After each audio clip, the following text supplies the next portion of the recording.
Hi, folks. Christine Weber here. I'm going to talk to you today about some chair yoga twists, some variations of chair yoga twists. Let's see. I just want to get a little closer. Yeah, I was actually this morning. I was working on my computer, and I was thinking about how I try to remind myself. It's really hard, but I try to remind myself to look away from the computer.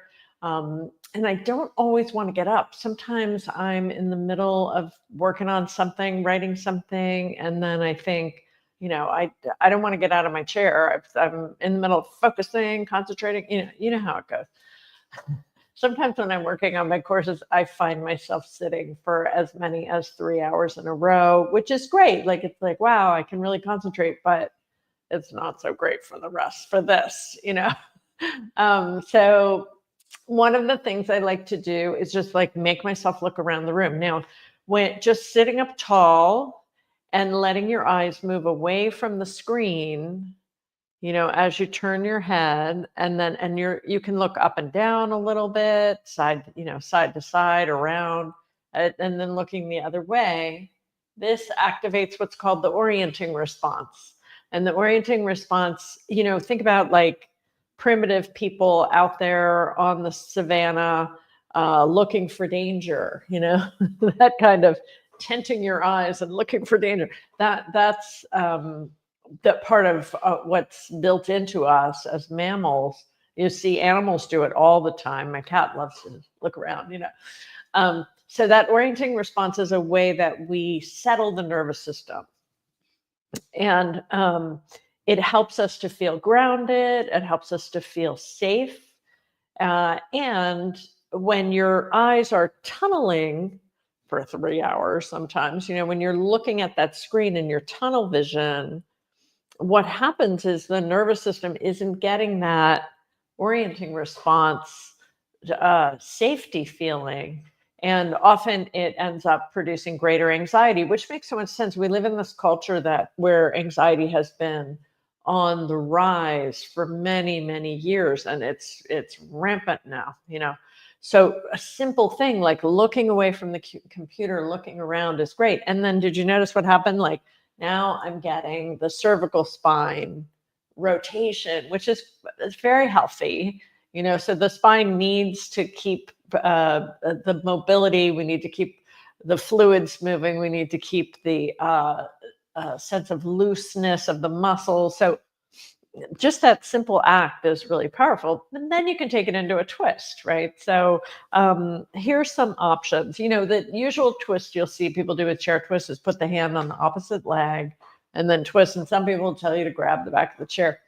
I'm not a huge fan of that, because if someone's in a chair to begin with, and I've worked with many, many people for many years in nursing home, assisted living kind of settings, no, they're not going to be, it's just not that good of an instruction, I don't think, depending on who you're working with. But for many people, it's way too much. So hand on the opposite leg, hand on the chair is often better. I've also worked with plenty of people with armchair, we had arms on the chairs. That's a good one. What I don't love about this twist is that people will use their hands and arms like crowbars, and that's not a good thing to do to your spine. So you don't want the arms yanking you into the twist. It's not healthy. There's no point in it. And that's what we're trying to do. We're trying to create more fluidity in the spine, in the muscles around the spine. We're trying to massage the digestive organs. We don't need our arms to do that. And it's how people end up overdoing it, pulling muscles, etc. So another way to do it is you have folks come up to the front of the chair, if possible. I've worked with lots of people, wheelchair users, who it's not possible, so this is another option. It doesn't work for everybody. But if you come up to the front of the chair and the hands are soft, then you can do the twist with no hands, right? So, And that kind of movement with no hands really forces you, oh my gosh, it's snowing. I don't know if you can see that. It really forces you to engage the abdominals, right? So we're using the abdominals to move into the twist. So I love this twist. Doesn't work for everybody. Folks that I've worked with who are wheelchair users who post stroke often not doesn't work. Other wheelchair users, it might work. It depends on the person, right, and the condition. Okay, so that's another option for twisting. And that one, one other thing I want to say in regard to any twist, the exhale will help you. Okay. I have to wind that back because there are twists where the inhale will help you. But in these twists I'm teaching right now, breathing in and then using the exhale to engage the abdominals, pubic bone to solar plexus.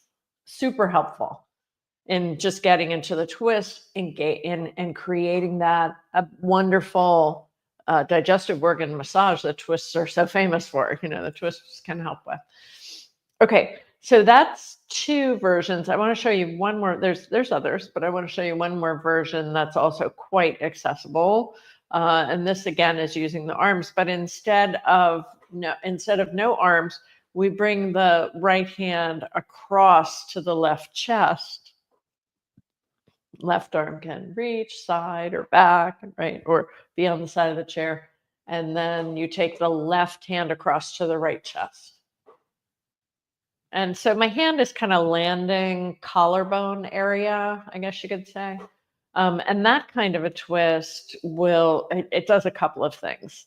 One is that you're not using the arm as a crowbar, but you can use the hand. I'm going to go this way because my microphone's that way. So you can use the hand to push a little bit, just give a little extra nudge, but not yank, just nudging you into the pose gently. Now that's one wonderful thing about it. The other one wonderful thing about it is it gives us an opportunity to practice embodied cognition. So that's like taking an intention and bringing it into the body.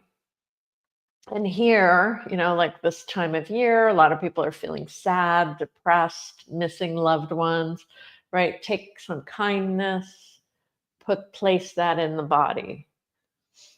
Some more kindness, place it in the body. Kindness if you don't want to do kindness for yourself, and I've worked with lots of people with that, and that's usually a trauma symptom.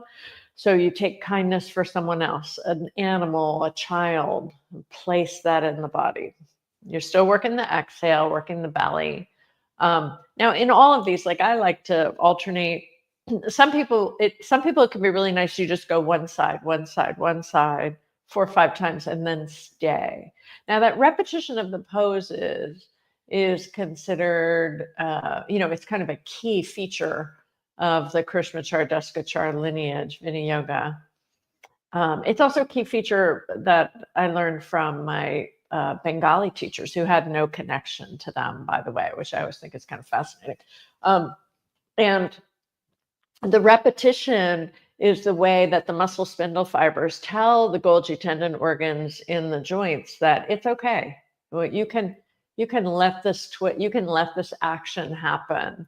And so we repeat. We keep sending those neuromuscular signals that then when we're ready to stay in the pose, the mobility is present and the mobility is there. We can feel a little bit of a deepening of the stretch when that's indicated. There are people that we don't want to deepen the stretch with, but when that's indicated, we can feel that little bit more opportunity, if you like.